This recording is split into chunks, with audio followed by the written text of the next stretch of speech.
Ireland is ranked as the worst performing country in Europe for action on climate change. The Green Party said the ranking has brought shame on the country. However, the Taoiseach said the government had been upfront about missing emission targets for 2020. Ireland is one of the few countries in the European Union to miss its 2020 emission reduction targets. According to the Climate Change Performance Index, the country is nowhere close to being on track to meet targets to help reduce rising temperatures.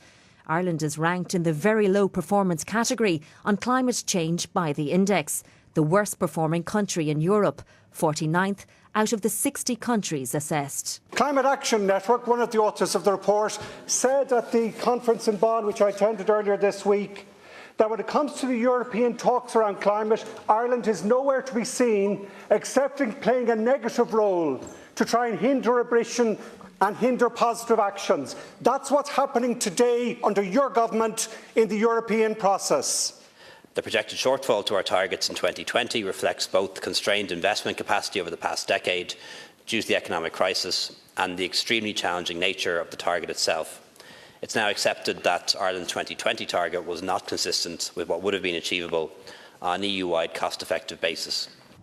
So why has Ireland dropped 28 places on the global index? The Irish government got advice as early as 1990 when we signed on to the UN Kyoto Protocol on what we should do to address climate change, one of which was shutting down our peat-burning power station. Now, if we had made a just transition then, we would be well on our way to doing our fair share on climate action. But to date, we've really done nothing to address climate change.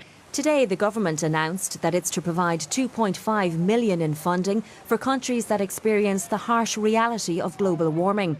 Critics of Ireland's record say action on climate change is what's required. Petula Martin, RTE News.